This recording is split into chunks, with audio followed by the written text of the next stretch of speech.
Hello ପିଲାମାନେ, ଆଜି ଆମେ ଚିଲିକାରେ ସାୟନ୍ତନ ଦୃଶ୍ୟ ଚାପ୍ଟରଟାକୁ ୱାନ୍ ସଟ୍ରେ କମ୍ପ୍ଲିଟ୍ କରିବା। ଯଦି ତମମାନେ ଜାଣିନ ୱାନ୍ ସଟ୍ କ'ଣ, ତ ମୁଁ ତମମାନଙ୍କୁ କହିଦେବାକୁ ଚାହେଁ, ଯଦି ଆମେ କେବଳ ମାତ୍ର କ'ଣ କରିବା, ଗୋଟିଏ ଭିଡ଼ିଓରେ ଆମେ ପୁରା ଚାପ୍ଟରଟାକୁ କମ୍ପ୍ଲିଟ୍ କରିବା, ତ ତାକୁ ଆମେ କ'ଣ କହିବା ନା ୱାନ୍ ସଟ୍ ବୋଲି କହିବା। ତ ଏଇ ଯୋଉ କବିତାର ନାଁ ଅଛି କ'ଣ ଅଛି, ଚିଲିକାରେ ସାୟନ୍ତନ ଦୃଶ୍ୟ, ଠିକ ଅଛି। ତ ଏହାର ଯୋଉ କବି ହଉଛନ୍ତି, କବି କିଏ ନା କବିବର ରାଧାନାଥ ରାୟ। ଆହୁରି ଆମେ ଏଇ ଚାପ୍ଟରରେ କ'ଣ କ'ଣ ପଢିବା, ଠିକ ଅଛି, ଗୋଟେ ଗୋଟେ କରି କହୁଛି ଦେଖ। ଯୋଉଟା ହଉଛି କବି ପରିଚୟ ପଢିବା, ତା ସହିତ ତମର ଯେତିକି ସବୁ କଠିନ ଶବ୍ଦ ଗୁଡାକ ଅଛି, ସମସ୍ତ ପ୍ରକାର ଯେତିକି ସବୁ କଠିନ ଶବ୍ଦ ଗୁଡାକ ସେଗୁଡାକ ରହିବ। ସେଥିପାଇଁ ଚାପ୍ଟରଟା ଟିକେ ପିଲାମାନଙ୍କୁ ହାର୍ଡ ଲାଗେ। ତ ଏଇ ଲେକ୍ଚରଟା ଦେଖି ସାରିଲା ପରେ ତମକୁ ଆଉ ଏଇ ଚାପ୍ଟରଟା ହାର୍ଡ ଲାଗିବ ନାହିଁ।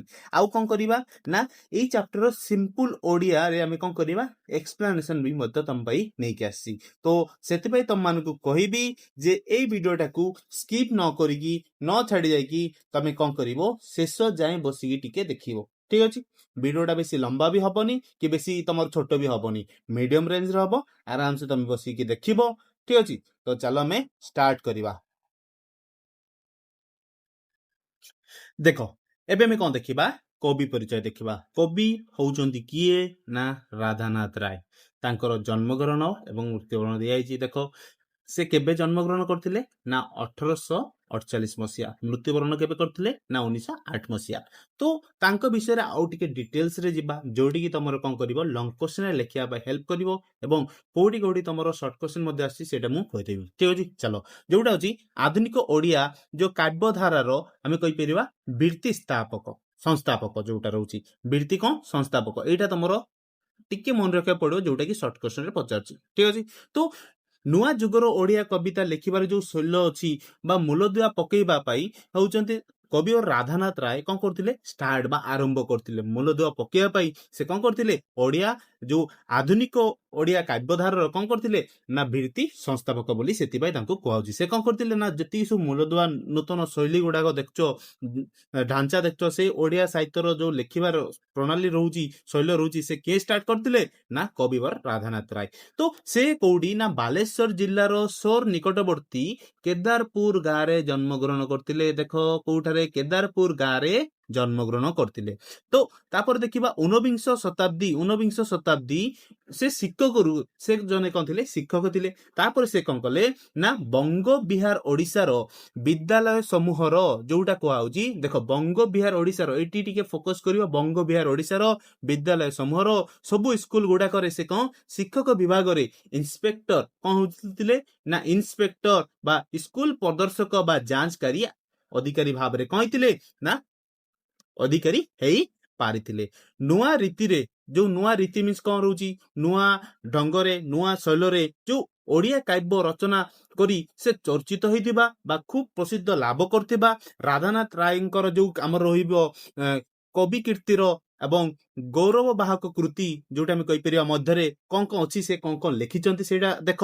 କ'ଣ ରହୁଛି ଦେଖ, କେଦାର ଗୌରୀକୁ କେମିତି ମନେ ରଖିବ ନା କେଦାର ଗୌରୀ ତମର ତାଙ୍କର ଗାଁ ନା କ'ଣ ରହୁଛି ନା କେଦାରପୁର। ତ ସେଥିପାଇଁ ତାଙ୍କର ଗୋଟେ କାବ୍ୟ ରଚନା ଅଛି ଯୋଉଟା ଆମେ କହିପାରିବା କେଦାର ଗୌରୀ। ତା ସହିତ ଆମର ଅଛି ନନ୍ଦିକେଶରୀ, ଚନ୍ଦ୍ରଭାଗା, ଉଷା, ପାର୍ବତୀ, ଚିଲିକା। ଏଇଟା ବି ମନେ ରହିଯିବ, ଚିଲିକା ରହିଯିବ, କେଦାର ଗୌରୀ ମନେ ରହିଯିବ। ତା ସହିତ ତମର ରହୁଛି ମହାଯାତ୍ରା, କ'ଣ ରହୁଛି ମହାଯାତ୍ରା ଏବଂ ଉର୍ବଶୀ, କ'ଣ ରହୁଛି ମହାଯାତ୍ରା ଏବଂ ଉର୍ବଶୀ ଆଦି କାବ୍ୟ ସେ କ'ଣ କରିଥିଲେ, ରଚନା କରିଥିଲେ। ଏଇଟା ଲଙ୍ଗ କ୍ୱେଶ୍ଚନ ପାଇଁ ଟିକେ ଟିକେ ମନେ ରଖିଦବ, ଆଉ ତମର କେବେ କେବେ ସର୍ଟ କ୍ୱେଶ୍ଚନରେ ମଧ୍ୟ ପଚାରୁଛି, ଠିକ ଅଛି। ତା ସହିତ ଦେଖ କହୁଛି ସର୍ବସ୍ୱ ନ ଜନନୀ, ଯୋଉଟା ଭାରତ ଧରଣୀ କଳ୍ପଲୟ ତେୟ, ଯୋଉଟା ଆମେ କହିପାରିବା ଭାରତ ଗୀତିକା ରଚନା ରାଧାନାଥ ରାୟଙ୍କର ଯୋଉ ସଂସ୍କୃତ ଗୀତ ପ୍ରତି ଯୋଉ ପ୍ରତିଭାର ବା ଆମେ କହିପାରିବା ସଂସ୍କୃତ ଭାଷାରେ ଗୀତ ଲେଖିବାର ଯୋଉ ଦକ୍ଷତା ତାଙ୍କୁ କ'ଣ କରୁଛି, ଅପୂର୍ବ ସ୍ୱାକ୍ଷର ବା ବହନ କରୁଛି ବା ପ୍ରମାଣ ଆମକୁ ଦେଇଥାଏ। ତା ସହିତ ଯଦି ଦେଖିବା କେବଳ ମାତ୍ର ଓଡ଼ିଆ ଭାଷାରେ ନୁହଁ, ଅନ୍ୟ ଭାଷାରେ ମଧ୍ୟ ସେ କ'ଣ କରିଛନ୍ତି, ବହୁତ ସାରା ବହି ଭାବରେ ସେ କ'ଣ କରୁଛି, ଅନୁବାଦ କରୁଛନ୍ତି। କ'ଣ କରୁଛନ୍ତି, ଅନୁବାଦ କରୁଛନ୍ତି। ସେଥିରୁ ତମର କ'ଣ କ'ଣ ରହୁଛି ନା ମେଘଦୂତ, ତୁଳସୀ ସ୍ତବକ, ତାପରେ ରାଧାନାଥ ରାୟଙ୍କର ଯୋଉ ବହୁ ପାଠିତା ବା ଆମେ କହିପାରିବା ବହୁତ କିଛି ପଢିବାର ଜ୍ଞାନ ପାଣ୍ଡିତ୍ୟ ରହୁଛି ବା ବିଦ୍ୟାନ ପଣିଆ ବା ଗଭୀର ଜ୍ଞାନ ଏବଂ କବିତ୍ୱର ଯୋଉ ଉଚ୍ଚ କୋଟିର ନିଦର୍ଶନ, କବିତା ଲେଖିବାର ଶ୍ରେଷ୍ଠ ଉଦାହରଣ ଆମର କିଏ କାହାକୁ ଦେଇପାରିବା ନା କବିବର ରାଧାନାଥ ରାୟ। ଏତିକି ଥିଲା ଆମର କ'ଣ ନା ତମର କବିବର ରାଧାନାଥ ରାୟଙ୍କ ବିଷୟରେ ତମର ଟିକେ ଡିଟେଲ୍ସ ଆମେ ଦେଖିଲେ ଏବଂ ତାପରେ ଯଦି ଦେଖିବା ଆମର ଏଇ କବିତାଟି ଯୋଉ ଆମର ରହୁଛି ଚିଲିକାରେ ସାୟନ୍ତନ ଦୃଶ୍ୟ, ତ ତାର କଣ କଣ ଅଛି ସେଇଟା ଆମେ ଦେଖିବା, କବିବର କଣ କହିକି ଆମର କବିତା ଷ୍ଟାର୍ଟ କରୁଛି ସେଇଟା ଆମେ ଦେଖିବା। ଦେଖ, ଚିଲିକାରେ ସାୟନ୍ତନ ଦୃଶ୍ୟ ଏଇ ଯୋଉ କବିତାଟି ଅଛି ସେ ଆମର କଣ ହଉଛି, ଆର ବଡ ଗୋଟେ ପାର୍ଟ ହଉଛି ଯୋଉଟା ହଉଛି ଚିଲିକା। ଚିଲିକା ହଉଛି ଗୋଟେ ଖଣ୍ଡକାବ୍ୟ, ସେଥିରୁ କଣ କରାଯାଇଛି, ଚିଲିକା ଖଣ୍ଡକାବ୍ୟରୁ ଆମର ଚିଲିକାରେ ସାୟନ୍ତନ ଦୃଶ୍ୟଟା ଅନାଇଛି। ତ ଏଠାରେ ଯଦି ଦେଖିବା ପ୍ରକୃତିକୁ ନାୟିକା କରି, ଅର୍ଥାତ୍ ପ୍ରକୃତିକୁ ମୁଖ୍ୟ ଚରିତ୍ର ବା ମେନ୍ କ୍ୟାରେକ୍ଟର ବା ଆମେ କହିପାରିବା ହିରୋଇନ ଭାବରେ ଗ୍ରହଣ କରି ଆମର କବି ରାଧାନାଥ ରାୟ ଏଇ କବିଟାକି ତାକୁ କଣ କରିଛନ୍ତି, ରଚନା କରୁଛନ୍ତି।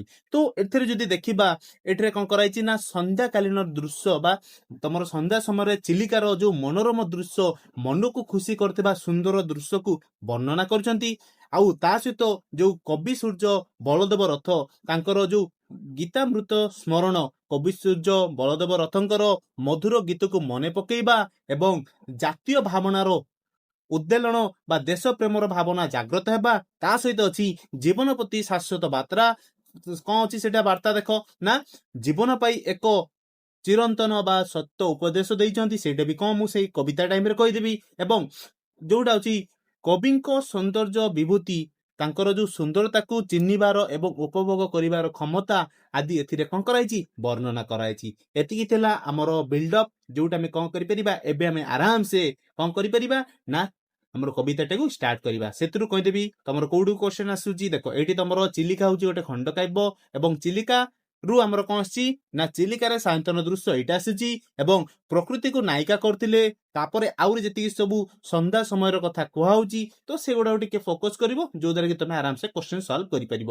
ଏବେ ଚାଲ ଆମେ ଷ୍ଟାର୍ଟ କରିବା କୋଉଟା ନା କବିତା ଷ୍ଟାର୍ଟ କରିବା। ତ କବିତା ଷ୍ଟାର୍ଟ କରିବା ଆଗରୁ ତମ ସ୍କ୍ରିନରେ ଦେଖିପାରୁଥିବ ଗୋଟେ ଭିଡିଓଟା ପ୍ଲେ ହଉଛି, ଦେଖି ସାରିଲା ପରେ ତମେ ଆରାମସେ ଷ୍ଟାର୍ଟ କରିପାରିବ।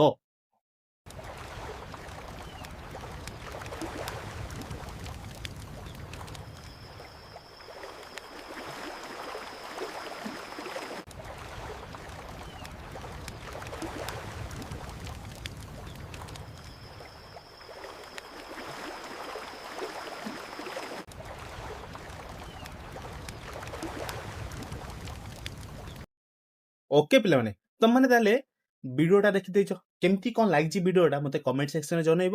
ଆଉ ଭିଡିଓରେ ଦେଖିକି ତମେ କଣ ଜାଣିପାରିଲ ନା ସନ୍ଧ୍ୟା ସମୟର କଥା କୁହାଯାଇଛି ଏବଂ ଯୋଉ ପ୍ରାଚୀ ମୂଲ୍ୟ କଥା କୁହାଯାଇଛି। କଣ କୁହାଯାଇଛି, ପ୍ରାଚୀ ମୂଲ୍ୟ ଅର୍ଥାତ୍ ପୂର୍ବ ଦିଗରେ ଏବେ ଯୋଉ ମୀନଜୀବୀ ନାବେ ଯୋଉଟା କୁହାଯାଇଛି, ନାବେ ମିନ୍ସ ନୌକା ଡଙ୍ଗା କଥା ଯୋଉଟା କୁହାଯାଇଛି। ମୀନଜୀବୀ ମାନେ ଯୋଉମାନେ ମାଛ ଧରନ୍ତି ବା ତାଙ୍କୁ ଅଲଗା ଭାଷାରେ କଣ ବି କୁହାଯାଏ ନା କେଉଟ ମାନଙ୍କର, କଣ କୁହାଯାଏ, କେଉଟ ମାନଙ୍କର ଡଙ୍ଗା ଗୁଡିକ କଣ ଆଲୁଅ କମିଯିବା କାରଣରୁ ସେମାନେ କଣ କରୁଛନ୍ତି ନା ଘରକୁ ଫେରି ଆସୁଛନ୍ତି। ଦେଖ, ଯୋଉଟା ଘରକୁ ଫେରି ଆସିବା କାରଣ କଣ ରହୁଛି ସେଇଟା ବି ଦେଖ, ନା ଆଲୁଅ କମି ଯାଇଛି, ସେଠାରେ କଣ ଦେଖାଯାଉଛି ନା ଛାୟା ଆକାରରେ ବା କଲା ଛାଇ ପରି ଯୋଉ ଦୃଶ୍ୟ ଦେଖାଯାଉଛି ତାଙ୍କର, ସେଇଟା ଦେଖାଯିବା କାରଣରୁ ସେମାନେ କଣ କରୁଛନ୍ତି ନା ଘରକୁ ଫେରୁଛନ୍ତି। ସେମାନେ ଦିନ ସାରା କଠିନ ପରିଶ୍ରମ କରି ମତ୍ସ୍ୟ ଧରି ବା ମାଛ ମାରି ସାରିବା ପରେ ସେଇ କେଉଟ ମାନେ ସମୁଦ୍ର ମୁହାନେ ଅର୍ଥାତ୍ କୋଉଠି ନା ଯୋଉଠାରେ ଚିଲିକା ଏବଂ ସମୁଦ୍ର ମିଶିଛି ସେଠାରେ କଣ କରାଯାଇଛି, ସେଟାକୁ ବା ତମର ଯୋଉଟା କୁଲକୁ ଆସିବା ପାଇଁ ସେମାନେ ଚେଷ୍ଟା କରୁଛନ୍ତି, ଆସୁଛନ୍ତି। ଏବେ ସେମାନେ ଆଉ କିଛି ନ ଭାବି କେବଳ ନିଜ ଗୃହ କଥା ଭାବୁଛନ୍ତି। ଦିନ ସାରା କଠିନ ପରିଶ୍ରମ କରୁଛନ୍ତି ଏବଂ ମତ୍ସ୍ୟ ଧରି କଣ କରୁଛନ୍ତି, ସେମାନେ ଘରକୁ ଫେରୁଛନ୍ତି। ଘରକୁ ଫେରିବା ଟାଇମରେ ସେମାନେ ଆଉ କିଛି ନ ଭାବି ସେମାନେ କେବଳ ନିଜର ଗୃହ କଥା ଅର୍ଥାତ୍ ନିଜ ଘର ଏବଂ ନିଜ ପରିବାର ଲୋକଙ୍କ କଥା ଭାବି ସେମାନେ ଏକ ଧ୍ୟାନ ମିନ୍ସ ଏକାଗ୍ର ଚିନ୍ତାରେ ଗୋଟିଏ ଧ୍ୟାନରେ ଭାବୁଛନ୍ତି। ଠିକ୍ ସେତିକି ବେଳେ ଆଖପାଖରେ ଥିବା ଯୋଉ ଭାଲେରୀ, ଏଇ ଭାଲେରୀ ଶିଖର ଏଇଟା ଟିକେ ମନେ ରଖିବ। ଭାଲେରୀ ପାହାଡ ସବୁଠାରୁ ଉପର ଭାଗରେ କଣ ନା ସନ୍ଧ୍ୟା ତାରା ଦେଖା ଯାଉଥିଲା। କଣ ଯାଉଥିଲା, ସନ୍ଧ୍ୟା ତାରା ଦେଖା ଯାଉଥିଲା। ତ ସନ୍ଧ୍ୟା ତାରା ଦେଖି ସେମାନେ ଜାଣିପାରିଲେ ଯେ ସନ୍ଧ୍ୟା ହେଇଗଲାନି। ତେଣୁ ସେମାନେ କଣ କଲେ ନା ଘରକୁ ଶୀଘ୍ର ପହଞ୍ଚିବା ପାଇଁ ନିଜ ଡଙ୍ଗାର ଯୋଉ ପତାକା ରହିଲା ବା ଯୋଉ ପାଲ ଦେଖିପାରୁଥିଲ, କପଡା ଦେଖିଥିଲ, ସେଇଟା କଣ କରୁଥିଲେ ନା ମହଲ୍ଲାସେ ଅର୍ଥାତ୍ ଅତ୍ୟନ୍ତ ଆନନ୍ଦରେ ଟେକି ଆସିଛନ୍ତି ଘରକୁ ଫେରିବାକୁ। ବହୁତ ଚେଷ୍ଟା କରୁଛନ୍ତି ଯେ ଏବେ ଘରକୁ ଯିବାକୁ ପଡିବ, କାହିଁକି ନା ସନ୍ଧ୍ୟା ହେଇଗଲାନି। ଚାଲ ଆମେ ନେକ୍ସଟ ଯିବା। ସନ୍ଧ୍ୟା ସମୟରେ ଘରକୁ ଫେରୁଥିବା ଯୋଉ କେଉଟ ମାନଙ୍କର ତାଙ୍କ କଣ୍ଠରେ କବି ସୂର୍ଯ୍ୟ ଯୋଉ ଗୀତାମୃତ ଅର୍ଥାତ୍ ସେମାନଙ୍କ ପାଟିରୁ ବାହାରୁଥିବା ଯୋଉ କବି ସୂର୍ଯ୍ୟ ବଳଦେବ ରଥଙ୍କର ଅମୃତମୟ ମଧୁର ସଙ୍ଗୀତ ଚାରିଆଡେ ଖେଳି ଯାଇଛି, ପ୍ରାକୃତିକ ପରିବେଶକୁ ପୂର୍ଣ୍ଣ କରି ଆସେ ଅର୍ଥାତ୍ ଭରି ଦେଇ ଆସୁଛି। ଏବଂ ତା ସହିତ ଚିଲିକା ମାରୁତ, ମାରୁତ ମିନ୍ସ କାହାକୁ କୁହାଯାଇଛି ନା ପବନ କଥା କୁହାଯାଇଛି। ଚିଲିକା ଉପରେ ବୋହି ଅଥବା ବା ବହୁ ଆସୁଥିବା ଯେତିକି ସବୁ ଥଣ୍ଡା ପବନରେ କଣ ମିଶି ଯାଇଛି, କଣ ନା ତାଙ୍କ ପାଟିରୁ ଯୋଉ ବାହାରୁଛି କବି ସୂର୍ଯ୍ୟ ବଳଦେବ ରଥଙ୍କର ଅମୃତମୟ ସଙ୍ଗୀତ, ସେଇଟା କଣ କରୁଛି ନା ଚିଲିକାର ମାରୁତ ଅର୍ଥାତ୍ ଚିଲିକାର ଉପରେ ବୋହି ଆସୁଥିବା ଯେତିକି ସବୁ ଥଣ୍ଡା ପବନରେ ବି ସେ କଣ କରୁଛି, ସେ ଗୀତଟା ମିଶି ଯାଇଛି। ସେଇ ଗୀତରୁ ବାହାରୁଥିବା ଉଲ୍ଲାସର ଆସି ପ୍ରାଣେ ଗୀତ ତାନ, କଣ ଦେଇଛି, ଉଲ୍ଲାସର ଆସି ପ୍ରାଣେ ଗୀତ ତାନ ଅର୍ଥାତ୍ ସେଇ ସଙ୍ଗୀତର ଆନନ୍ଦଦାୟକ ଲହରୀ ପ୍ରାଣରେ ଆନନ୍ଦ ନେଇ ଆସୁଛି, କଣ କରୁଛି, ଆନନ୍ଦ ଆଣି ଦଉଛି। ଏବଂ ତାହା ହ୍ରଦ ନୀଳ ବନେ, ହ୍ରଦ ନୀଳ ବନେ, ହ୍ରଦ କଣ ଲେଖାଯାଇଛି, ଚିଲିକା ହ୍ରଦ, ତାର ଚାରିପଟେ କଣ ଥିବା ନା ନୀଳ ରଙ୍ଗର ଜଙ୍ଗଲରେ କଣ କରେ, ଅଧିଷ୍ଠାନ ମିନ୍ସ ବ୍ୟାପି ଯାଇଛି ବା ଗୁଞ୍ଜରିତ ହଉଛି। ସେଇ ସମୟରେ ଜହ୍ନ ଆଲୁଅ, ଜହ୍ନ କାହା କୁହାଯାଇଛି ନା ଚନ୍ଦ୍ର କଥା କୁହାଯାଇଛି, ଖେଳି ଯାଇଥିବାରୁ ପ୍ରକୃତିର ଶୋଭା ବଢି ଯାଉଛି ଏବଂ ମନେ ହଉଛି ସତେ ଯେମିତି ଦିଗଙ୍ଗନା। ଦିଗଙ୍ଗନା କଣ ଲେଖାଯାଇଛି ଦେଖ, ଦିଗଙ୍ଗନା ଟିକେ ଫୋକସ କର ନା, ଦିଗ ରୂପକ ଯୋଉ ସୁନ୍ଦରୀ ନାରୀ ମାନେ ଅଛନ୍ତି ସେମାନଙ୍କୁ କଣ କୁହାଯାଇଛି ନା ଦିଗଙ୍ଗନା କୁହାଯାଇଛି। ତ ଜ୍ୟୋତ୍ସ୍ନା ଦୁକୁଲ ବାସିନୀ, ଜ୍ୟୋତ୍ସ୍ନା ଦୁକୁଲ ବାସିନୀ, ଏଇଟା ବି ଟିକେ ଫୋକସ କରିବ, ଏଇଠି ବି ତମର କ୍ୱେଶ୍ଚନ ଆସୁଛି ଯେ ଜହ୍ନ ଆଲୁଅ ରୂପକ ଯୋଉ ଧଳା ପାଟ ବସ୍ତ୍ର ପିନ୍ଧି କଣ ନା ଜହ୍ନ କଣ କରିଛନ୍ତି, ଆଲୁଅ ରୂପକ ଧଳା ପାଟ ବସ୍ତ୍ର ପିନ୍ଧି ନିଶା ବିଲାସିନୀ ଅର୍ଥାତ୍ ରାତିର ସୌନ୍ଦର୍ଯ୍ୟକୁ ଉପଭୋଗ କରି ହସନ୍ତି କୌତୁକରେ ବା ଅତି ଆନନ୍ଦରେ ହସୁଛନ୍ତି। କିଏ ନା ତମର ଜହ୍ନ। ଠିକ ଅଛି, ତ ଏତିକି ରହିଲା ଆମର ଏଇ ପାର୍ଟଟା। ନେକ୍ସଟ ପାର୍ଟକୁ ଜଲ୍ଦି ଜଲ୍ଦି ଯିବା, ଚलो। ମାନେ ଦେଖ, ତମର ଯଦି ଏଇ ଚାପ୍ଟରର କମ୍ପ୍ଲିଟ ନୋଟ୍ସ ଦରକାର, ଯୋଉଟା ତମେ ସ୍କ୍ରିନରେ ଦେଖିପାରୁଛ, ଏତିକି ଯାଏ ଯଦି ତମେ ଦେଖଛ ତମମାନଙ୍କୁ ଆରାମସେ ଭଲ ଲାଗୁଥିବ, ସେଥିପାଇଁ ତମେ ଦେଖଛ। ତ ଏଇ ଚାପ୍ଟର ଯଦି ନୋଟ୍ସ ତମର ଦରକାର ହଉଥିବ ତମେ ମତେ କମେଣ୍ଟ ସେକ୍ସନରେ କହିପାରିବ ଏବଂ ତା ସହିତ ଆମର ୱେବସାଇଟରେ ଯାଇକି ତମେ ଡାଉନଲୋଡ କରିପାରିବ ଏବଂ ଆମର ହ୍ୱାଟ୍ସଆପ୍ ଚ୍ୟାନେଲ ମଧ୍ୟ ଜଏନ୍ ହେଇପାରିବ। ଠିକ ଅଛି, ତ ଏତିକି ରହିଲା। ତମର ଯଦି ଦରକାର ହଉଛି ନୋଟ୍ସଟା ତ ମତେ କମେଣ୍ଟରେ ଲିଙ୍କ ବୋଲି କହିଦବ, ମୁଁ ତମକୁ PDF ର ଲିଙ୍କ ସେଣ୍ଡ କରିଦେବି। ଦେଖ, କେଉଟ ମାନେ ଭାବି ଭାବି ତୁଣ୍ଡେ ଶବ୍ଦ ମନେ ଗୀତ ଅର୍ଥାତ୍ କଣ କୁହାଯାଇଛି, ମନରେ ଗୀତ ଭାବି ତୁଣ୍ଡରେ ଅର୍ଥାତ୍ ପାଟିରେ କଣ ଗାଉଛନ୍ତି, ଯେଉଁଥିରେ ଗୋପୀ ଓ କାଲି କଥାରେ ସଙ୍ଗୀତ ଅର୍ଥାତ୍ ରାଧାକୃଷ୍ଣ ଏବଂ ଗୋପୀ ମାନଙ୍କର ପ୍ରେମ କାହାଣୀ ରହିଛି। ଏହି ମଧୁର ସଙ୍ଗୀତ ଆବେଶ ଅର୍ଥାତ୍ କଣ ନା ସଙ୍ଗୀତର ମାୟା ବା ପ୍ରଭାବରେ କବିଙ୍କର ମାନସରେ ମନ ଅର୍ଥାତ୍ ମନ ଭିତରେ ଥିବା ଚିନ୍ତାଧାରା ଯୋଉଟା ଅତୀତ ସ୍ମରଣ କରି ବିଚରଣ ଅର୍ଥାତ୍ କଣ କହୁଛି ନା ଅତୀତର ସ୍ମୃତିରେ ଘୁରି ବୁଲୁଛି ବା ସେ ହଜି ଯାଇଛନ୍ତି। ଏପରି ଏକ ମନୋରମା ସ୍ଥାନ ଦେଖି କବି ଭାବୁଛନ୍ତି ଯେ ଏହା ଏତେ ସୁନ୍ଦର ଯେ ତୀର୍ଥମୟ ପୂର୍ଣ୍ଣ ତୀର୍ଥ କେଉଁ ସ୍ଥାନେ, ଏଇଠାରେ ଏହାଠାରୁ ବଡ ଯୋଉ ପବିତ୍ର ତୀର୍ଥସ୍ଥାନ ଆଉ କୋଉଠି ଅଛି କି? ତାପରେ କହିଲା ଓ କି ଲୋଢିବ ଆସେ ସେଇ ତା ନ ଜାଣେ ଅର୍ଥାତ୍ କଣ କହିଲା ନା ଏଠାକୁ ଆସିବା ପରେ ମଣିଷର ଆଉ କିଛି ପାଇବାର ଇଚ୍ଛା ରହେ ନାହିଁ।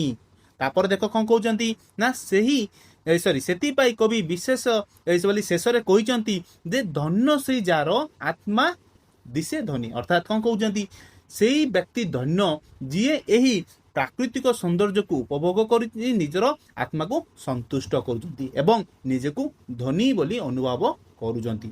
ତ ସେମାନଙ୍କୁ କଣ କରୁଛନ୍ତି ନା ଧନ୍ୟବାଦ ଜଣାଇଛନ୍ତି। ଏଇଟା ରହିଲା ଏଇ ପାର୍ଟରେ। ନେକ୍ସଟ ପାର୍ଟ ଯିବା ଜଲ୍ଦି।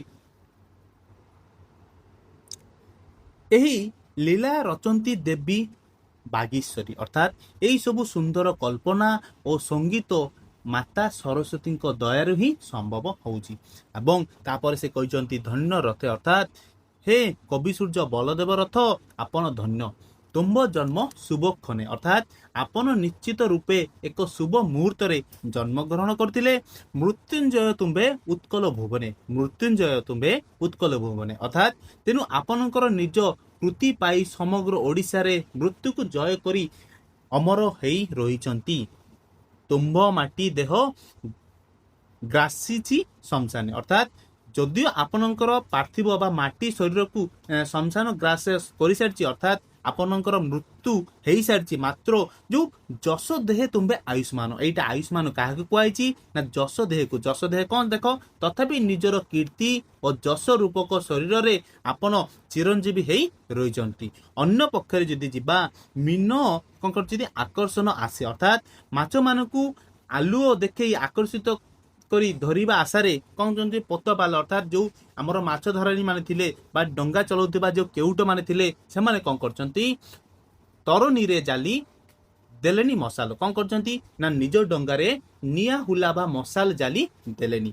ତ ଯୋଉ ଜଲୁଛି, ଜଲେ ପାପ ମୂର୍ତ୍ତି ପରି ଅଟୋଇ ସେ କଣ କରୁଛି ନା ଯେ ପାଣି ଉପରେ ଜଲୁଥିବା ସେଇ ମଶାଲ ନିଆଁ ଠିକ ପାପର ମୂର୍ତ୍ତି ପରି ଦେଖାଯାଉଛି। କେମିତି ଦେଖାଯାଉଛି, ପାପର ମୂର୍ତ୍ତି ଅର୍ଥାତ୍ କଣ ଦେଖ, ସ୍ପର୍ଶେ ମରାତ୍ମକ ଦୂର ରମ୍ୟ ଦିଶେ। କଣ ହଉଛି ନା ଯେଉଁଥିରେ ଆମେ କହୁଛି ଯେପରି ପାପକୁ ଛୁଇଁଲେ ବା ପାପ କଲେ ତାହା ମରାତ୍ମକ ଓ ବିନାଶକାରୀ ହେଇଥାଏ, କିନ୍ତୁ ତାକୁ ଯଦି ଆମେ ଦୂରରୁ ଦେଖିବା, ଦୂରରୁ ବହୁତ ଆକର୍ଷଣୀୟ ଦେଖାଯାଏ।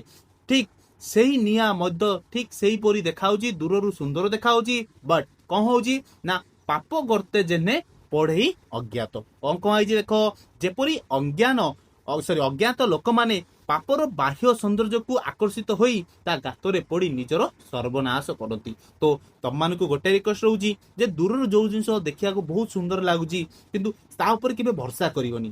ତ ପାପ ଗର୍ତ୍ତ ଯୋଉଟା କୁହାଯାଇଛି ସେଇଟା ଦେଖିବାକୁ କରିବାକୁ ବହୁତ ଖୁସି ଲାଗିବ, ବଟ୍ ତମମାନେ କେବେ ସେ ସୁନ୍ଦରତାକୁ ଦେଖି ତା ଭିତରେ ଯେମିତିକି ନ ପଡିବ। ଠିକ ଅଛି, ଏଇଟା ତମମାନଙ୍କ ପାଇଁ ଦିଆଯାଇଛି। ତାପରେ ଦେଖ, ତୀର ଗର୍ଭେ ମିନେ ତେହ୍ନେ ଦେବେ ପ୍ରାଣ। କଣ କୁହାଯାଇଛି ନା ଠିକ ସେହିପରି ବୋକା ମାଛ ମାନେ ସେହି ନିଆଁ ଆଲୁଅକୁ ଦେଖି ଆକର୍ଷିତ ହେବେ ଏବଂ ଡଙ୍ଗା ଭିତରକୁ ଦେଇ ନିଜର ପ୍ରାଣ ହରେଇବେ ବୋଲି ବା ମୃତ୍ୟୁବରଣ କରିବେ ବୋଲି କୁହାଯାଇଛି। ତ ତମମାନଙ୍କୁ ମଧ୍ୟ ଯୋଉ କବିବର ରାଧାନାଥ ରାୟ କହୁଛନ୍ତି ଯେ ତମର ଯୋଉ ପାପ ଗର୍ତ୍ତେ ଯେମିତିକି ନ ପଡ। ଠିକ ଅଛି, ଯେ ଦୂରରୁ ଦେଖା ହଉଛି ବହୁତ ସୁନ୍ଦର, ସେଇଟା ଜିନିଷ କରିବାକୁ ବହୁତ ଭଲ ଲାଗୁଛି, ତ ସେ ଜିନିଷଟା ଯେମିତିକି ନ କର, ସେଥିପାଇଁ ବି ତମର ଏଇ କବିତା ତମ ପାଇଁ ଆସିଅଛି। ତ ଏଇ ପାର୍ଟଟା ଆମର ସରିଲା, ନେକ୍ସଟ ପାର୍ଟକୁ ଯିବା ଚାଲ। ଦେଖ, ଚିଲିକାର ଯୋଉ ଅଶାନ୍ତ ତରଙ୍ଗେ ଅର୍ଥାତ୍ ପାଣିର ଢେଉରେ କେଉଟ ମାନଙ୍କର ମଶାଲ ଜଳୁଥିବା ବା ବୋଇତ ବା କଣ କହିଛି, ବୋଇତ ମିନ୍ସ କଣ ନା ଡଙ୍ଗା ଗୁଡିକ ଦହଲି ଦହଲି ଅର୍ଥାତ୍ ଉପର ତଲ ବା ଏପଟ ସେପଟ ହୋଇ ଥରେ ଦିଶେ, ଥରେ କଣ ହୁଏ ନା ଅନ୍ତହୀନ ହେଇଯାଏ। ଢେଉ ଉପରକୁ ଉଠିଲେ ଥରେ ଦେଖାଯାଉଛି ଏବଂ ତଲକୁ ଖସିଲେ ଲୁଚି ଯାଉଛନ୍ତି।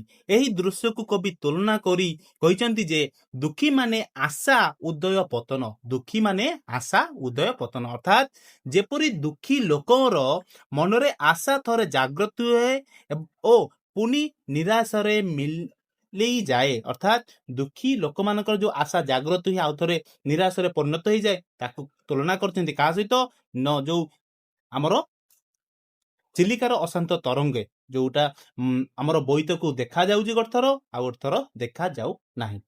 ଠିକ ଅଛି, ତାପରେ ଦେଖ କଣ କରାଯାଇଛି ନା ପ୍ରାୟ ବା ଠିକ ସେଇପରି ମଶାଲାର ଶିଖା ବା ନିଆଁ ମଧ୍ୟ ତରଙ୍ଗ ଡଙ୍ଗା ସହିତ ଉଠେ ପଡେ ଘନ ଘନ, ଅର୍ଥାତ୍ ବାରମ୍ବାର ଉପର ତଳ ହଉଛନ୍ତି।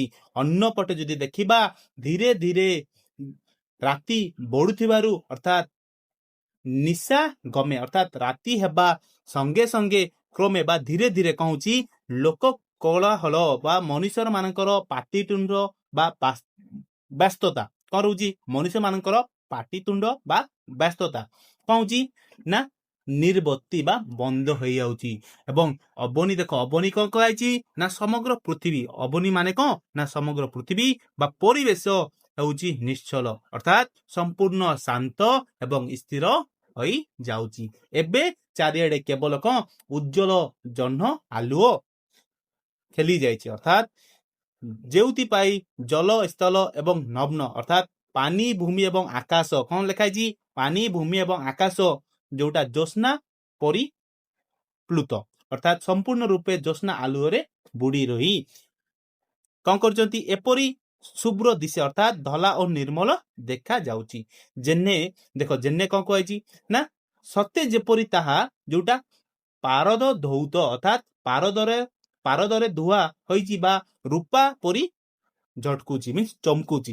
ଏହି ସ୍ୱଚ୍ଛ ପରିବେଶରେ ପୂର୍ବ ଦିଗର ପାହାଡ ଏବଂ ଗଛଲତାର ଛାଇ କଣ କରୁଛି, ପ୍ରତିବିମ୍ବ ଅଛି ବା ଆମେ ତାକୁ କହିପାରିବା ପ୍ରତିବିମ୍ବ ଯୋଉ ପ୍ରତିଫଳିତ ହୋଇ ପଡ଼ିଛି ଏବଂ ତାହା କ'ଣ କରିଛି ପ୍ରାଚୀ ମିନ୍ସ କ'ଣ କହିପାରିବା ପୂର୍ବ ଦିଗରେ ଫାଷ୍ଟ କହିଥିଲି ଦେଖ ପ୍ରାଚୀ ଶୈଳ ତଳେ ଅର୍ଥାତ୍ ପୂର୍ବ ଦିଗରେ ଥିବା ସେଇ ପାହାଡ଼ର ତଳ ଭାଗରେ ଥିବା ଚିଲିକା ପାଣିରେ ଯୋଉଟା ସ୍ପଷ୍ଟକାର ଅତି ସ୍ପଷ୍ଟ ଭାବରେ ଅର୍ଥାତ୍ ଶୋଭା କ'ଣ କହିଛି ନା ସୁନ୍ଦର ଦେଖାଯାଉଛି। ଆଉ ତାପରେ କ'ଣ କହିଛି ନା ହ୍ରଦ ଅନ୍ତଃସ୍ଥଳେ ବା ଚିଲିକାର ହ୍ରଦ ଗଭୀର ପାଣି ଭିତରେ ଦେଖ କ'ଣ କୁହାଯାଇଛି ଯୋଉ କ୍ଷୀର ସମୁଦ୍ର ଭାଇ ପରି ମନେ ହେଉଥିବ ଏହି ଶୁଭ୍ର ଜହ୍ନ ଆଲୁଅ ରୂପକ ସମୁଦ୍ରରେ କ'ଣ ଭାସି ଏବଂ ପାହାଡ଼ ଜଙ୍ଗଲ ଏବଂ ଚିଲିକା ଭିତରକୁ ଲମ୍ବିଥିବା ସ୍ଥଳଭାଗ ସ୍ପଷ୍ଟ ଏବଂ ଉଜ୍ଜଳ ଦେଖାଯାଉଛନ୍ତି ଏବଂ ଗଛର କଅଳ ବା ଚିକଣ ପତ୍ର ଏବଂ ସଫା ମସୃଣ ପଥର ଉପରେ କ'ଣ କରୁଛି ଜହ୍ନର ଆଲୁଅ ପଡ଼ି କ'ଣ ହଉଛି ଜକ ହୋଇ ଝଟକୁଛନ୍ତି କ'ଣ ହଉଛନ୍ତି ଜକ ହୋଇ ଝଟକୁଛନ୍ତି ଯୋଉଟା କୁହାଯାଇଛି ଦେଖ ସର୍ପେ ଚିତ୍ର ଚନ୍ଦ୍ରଚୂଡ଼ ତନୁ ବୋଲି ବା ତାକୁ କ'ଣ କୁହାଯାଇଛି ନା ସାପ ଗୋଡ଼େଇ ହୋଇଥିବା ପ୍ରଭୁ ଶିବଙ୍କର ଶରୀର ପରି ଯୋଉଟା ଛାୟା ମିଶ୍ର କରେ ଶୋଭେ ବନସ୍ଥଳୀ ଅର୍ଥାତ୍ ଆଲୁଅ ଓ ଛାଇ ମିଶିକି ସୃଷ୍ଟି ହୋଇଥିବା ଦୃଶ୍ୟରେ ଜଙ୍ଗଲଟି ଅତି ସୁନ୍ଦର ଦେଖାଯାଉଛି। ପ୍ରଶାନ୍ତ ନୀରବ ଗିରି ବନଦେଶେ ଏହି ପାହାଡ଼ ଜଙ୍ଗଲ ସମ୍ପୂର୍ଣ୍ଣ ରୂପେ ଶାନ୍ତ ଏବଂ ଶବ୍ଦହୀନ ହେଇଯାଇଛି ଯେଉଁଠି ନାହିଁ ଏତୁ ନର ଚଳହଲ ଲେସ ଅର୍ଥାତ୍ ଏଠାରେ ମଣିଷ ମାନଙ୍କର କୌଣସି ପ୍ରକାର ପାଟିତୁଣ୍ଡ ବା କଳର ଟିକିଏ ବି ଶବ୍ଦ ନାହିଁ କେବଳ ଦୂର ଝରନାଦ ଅର୍ଥାତ୍ ଏଇଟା ଦେଖ ଏଇଠି ଟିକେ ଫୋକସ କରିବ ନା ଦୂର ଝରନାଦ ଅର୍ଥାତ୍ ଦୂରରୁ ବହି ଆସୁଥିବା ଝରଣାର ଶବ୍ଦ ଏବଂ ଝିଙ୍କାରୀ ପୋକର ରାବ ହିଁ କ'ଣ କରୁଛି ନା କରେ ନିଶା ଧୁନି ପ୍ରଭାବର ପ୍ରଚାର ଅର୍ଥାତ୍ ରାତିର ଆଗମନ ଏବଂ ତାର ଗଭୀରତାକୁ ସୂଚଉଛି କିଏ ନା ଦୂର ଝରଣାଦ ଏବଂ ଝିଙ୍କାରୀର ଝଙ୍କାର ଠିକ ଅଛି। ଏହା ଦେଖି କବି ଏଠି ଥିଲା ନା ଏହା ଦେଖି କବି ଭାବୁଛନ୍ତି ସତେ ଯେମିତି କଲି ଉପଦ୍ରବେ ତ୍ୟାଜି ଲୋକାଲୟ କ'ଣ କୁହାଯାଇଛି ନା କଲି ଉପଦ୍ରବେ ତେଜି ଲୋକାଲୟ ଅର୍ଥାତ୍ କଲିଯୁଗର ଅଶାନ୍ତି କଲିଯୁଗର ଯୋଉ ଅଶାନ୍ତି ଅଛି ଉପଦ୍ରବ୍ୟ ଯୋଗୁ କ'ଣ ହଉଛି ଜନଗହଳି ପୂର୍ଣ୍ଣ ସ୍ଥାନକୁ ତ୍ୟାଗ କରି କ'ଣ କରୁଛନ୍ତି ଶାନ୍ତ କି ଏ ସ୍ଥଳେ ଭାଜିଲେ ଆଶ୍ରୟ କହୁଛନ୍ତି କଲିଯୁଗର ଯୋଉ ଅଶାନ୍ତି ବା ଉପଦ୍ରବ ଯୋଗୁ ଜନଗହଳି ହଉଥିଲା କିନ୍ତୁ ଏଠାରେ କ'ଣ କରୁଛି ନା ଶାନ୍ତି ଦେବୀ ଆସି କ'ଣ କରୁଛନ୍ତି ନା ନିର୍ଜନ ସ୍ଥାନରେ କ'ଣ କରୁଛନ୍ତି ଆଶ୍ରୟ ନେଇଛନ୍ତି ଠିକ ଅଛି। ତେଣୁ କବି ଶେଷରେ କହିଛନ୍ତି ଚିଲିକା ତୋହର ଏହି ସଭା ଭବନ ଯୋଉଟା କହିଛନ୍ତି କ'ଣ ଦେଶସ୍ୱ ବମୟ ଦୃଶ୍ୟ ସାୟନ୍ତନ କ'ଣ ହେଇଛି ଦେଶସ୍ୱ ବମୟ ଦୃଶ୍ୟ ସାୟନ୍ତନ ଅର୍ଥାତ୍ ହେ ଚିଲିକା ତୋର ଏହି ପ୍ରାକୃତିକ ସୌନ୍ଦର୍ଯ୍ୟ ଭାର ସନ୍ଧ୍ୟା ସମୟର ଦୃଶ୍ୟ ଦର୍ଶକ ମାନଙ୍କୁ ଆଖି ପାଇ ଏକ ଉତ୍ସବ ବା ମହାନ ପର୍ବ ସଦୃଶ ଅଟେ ଠିକ ଅଛି। ଚିଲିକାକୁ ଏଇଟା କହିକି କବି କ'ଣ କରିଛନ୍ତି ଏଇ କବିତାକୁ ଏଣ୍ଡ କରୁଛନ୍ତି। ଆଶା କରୁଥିବି ତମମାନଙ୍କୁ ଏଇ ଭିଡ଼ିଓଟା ଭଲ ଲାଗିଥିବ ଆଉ ଯଦି ଭଲ ଲାଗୁଛି ତାହେଲେ କମେଣ୍ଟ ସେକ୍ସନରେ କହିବ ଆଉ ଯୋଉମାନେ ଲାଷ୍ଟ ତକ ଦେଖିଛ ସମସ୍ତଙ୍କୁ ଥ୍ୟାଙ୍କ ୟୁ ସୋ ମଚ୍ ଆଉ କମେଣ୍ଟ ସେକ୍ସନରେ କହିବ କିଏ କିଏ ଲାଷ୍ଟ ତକ ଦେଖିଛ ଠିକ ଅଛି। ଆଉ ଯୋଉମାନେ ନୂଆ ଆସିଛ ଚ୍ୟାନେଲଟାକୁ ସବସ୍କ୍ରାଇବ କରିବ ଏମିତି ଭିଡ଼ିଓ ପାଇଁ ଆମକୁ କମେଣ୍ଟରେ କହିବ ଯେ କୋଉ ଚାପ୍ଟର ତମର ଲେକ୍ଚର ଦରକାର ଠିକ ଅଛି। Thank you so much. ଦେଖ ଚିଲିକାର ଯୋଉ ଅଶାନ୍ତ ତରଙ୍ଗେ ଅର୍ଥାତ୍ ପାଣିର ଢେଉରେ କେଉଟ ମାନଙ୍କର ମଶାଲ ଜଳୁଥିବା ବା ବୋଇତ ବା କ'ଣ କହିଛି ବୋଇତ ମିନ୍ସ କ'ଣ ନା ଡଙ୍ଗା ଗୁଡ଼ିକ ଦହଲି ଅର୍ଥାତ୍ ଉପର ତଳ ବା ଏପଟ ସେପଟ ହୋଇ ଥରେ ଦିଶେ ଥରେ କ'ଣ ହୁଏ ନା ଅନ୍ତହୀନ ହେଇଯାଏ ଢେଉ ଉପରକୁ ଉଠିଲେ ଥରେ ଦେଖାଯାଉଛି ଏବଂ ତଳକୁ ଖସିଲେ ଲୁଚି ଯାଉଛନ୍ତି। ଏହି ଦୃଶ୍ୟକୁ କବି ତୁଳନା କରି କହିଛନ୍ତି ଯେ ଦୁଃଖୀମାନେ ଆଶା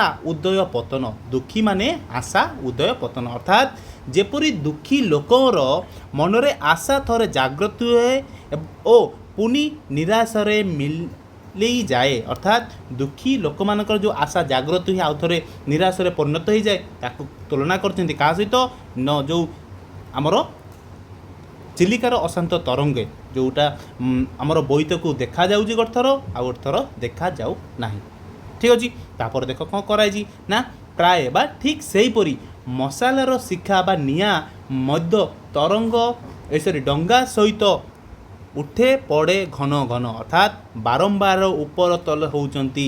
ଅନ୍ୟପଟେ ଯଦି ଦେଖିବା ଧୀରେ ଧୀରେ ରାତି ବଢ଼ୁଥିବାରୁ ଅର୍ଥାତ୍ निशा गमे अर्थात राति हेबा संगे संगे क्रमे बा धीरे धीरे कौन लोक कोलाहल बा मनुष्य मानकर पाटितुंड बा व्यस्तता कौन रोची मनुष्य मानकर पाटितुंड बा व्यस्तता कौन ना निर्बत्ती बा बंद हो जाउची एवं अबनी देख अबनी कौन कही ना समग्र पृथ्वी अबनी माने कौन ना समग्र पृथ्वी बा परिवेश होउची निश्चल अर्थात संपूर्ण शांत एवं स्थिर हो जाउची एबे चारिआडे केवल कौन उज्जवल जह्न आलुओ खेली जाइए अर्थात जेउथिपाई जल स्थल एवं नग्न अर्थात पानी भूमि एवं आकाश कौन लिखाई पानी भूमि एवं आकाश जोटा ज्योत्स्ना परी प्लुत अर्थात संपूर्ण रूपे ज्योत्स्ना आलुओरे बुड़ी रही कौन करचंती एपरी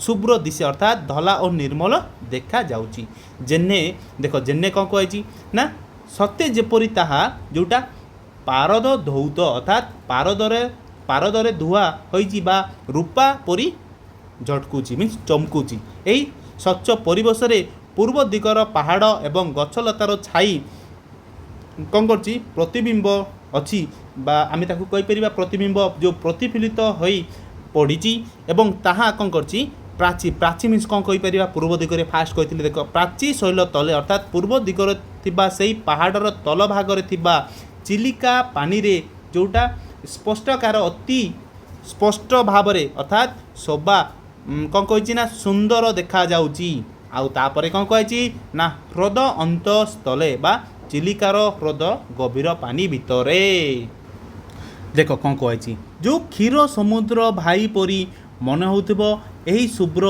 जह्न आलुओ रूपक समुद्र रे कौन भासी एवं पहाड़ जंगल एवं चिलिका भितर को लंबी थिबा स्थल भाग स्पष्ट एवं उज्जवल देखा जाउचंती एवं गछर कल बा चिकन पत्र एवं सफा मसृण पत्थर उपरे कौन करछि जह्नर आलुओ पड़ी कौन होची जक जक होई झटकुचंती कौन चंती जक जक होई झटकुचंती जोटा कही देख सर्पे चित्र चंद्रचूड़ तनु बोली बा ताकू कौन कही ना साप गुड़े होइथिबा प्रभु शिवंकर शरीर परी जोटा छाया मिश्र करे शोभे बनस्थली अर्थात आलुओ और छाई मिसी होई सृष्टि होइथिबा मिसेकी सृष्टि होइथिबा दृश्य रे जंगलटी अति सुंदर देखा जाउची प्रशांत नीरव गिरी वनदेशे एही पहाड़ जंगल संपूर्ण रूपे शांत एवं शब्दन हो जाइछि जेउटी नाही एतु नर चलहल लेस अर्थात एठारे मनुष्य मानकर कौन से प्रकार पाटितुंड बा कलर टिके भी शब्द नाही केवल दूर झरनाद अर्थात यहाँ देख ये टिके फोकस कर ना दूर झरनाद अर्थात दूररू बही आसुवा झरनार शब्द एवं झिंकेरी पोकर राब ही कौन करुच्ची ना करे निशा धुनी प्रभावर प्रचार अर्थात रातिर आगमन एवं तार गभीरता को सूचौची किए ना दूर झरनाद एवं झिंकारीर झंकार ठीक अच्छे यहाँ देखी कवि एठी थिला ना यहाँ देखी कवि भावुंट सत्य जमती कली उपद्रवे त्याजी लोकालय कौन कही ना कली उपद्रवे तेजी लोकालय अर्थात कलिजुगर अशांति कलिजुगर जो अशांति अच्छी उपद्रव्य जोगु कौन हो जनगहलीपूर्ण स्थान को त्याग करी कौन कर शांत की ए स्थले भाजिले आश्रय कौन कहते कलिजुगर जो अशांति बा उपद्रव्य जो जनगहली होता किंतु एठारे कौन करती ना शांति देवी आसी कौन करती ना निर्जन स्थान रे कौन करती आश्रय नहीं ठीक अच्छे तेणु कवि शेष में कहते चिलिका तोहर यही शोभा भवन जोटा कहते कौन देशस्व बमय दृश्य सायंतन कही देशस्व बमय दृश्य सायंतन अर्थात हे चिलिका तोर यही प्राकृतिक सौंदर्य भार संध्या समय दृश्य दर्शक मानू आखि पाई एक उत्सव बा महान पर्व सदृश अटे ठीक अच्छे चिलिका को यहीटा कहीकि कवि कौन करछंती एई कविता को एंड करछंती आशा करती तुम मानक ये वीडियोटा भल लगी आउ जदि भल लगी ताले कमेंट सेक्शन कहब आउ जो माने लास्ट तक देखिछ समस्त को थैंक यू सो मच आउ कमेंट सेक्शन कहब किए लास्ट तक देखिछ ठीक अच्छे आउ जो माने नुआ चैनल टाक सब्सक्राइब करिवो एमती वीडियो पाई हमको कमेंट रे कहबो जे को चैप्टर तमरो लेक्चर दरकार ठीक अच्छे थैंक यू सो मच।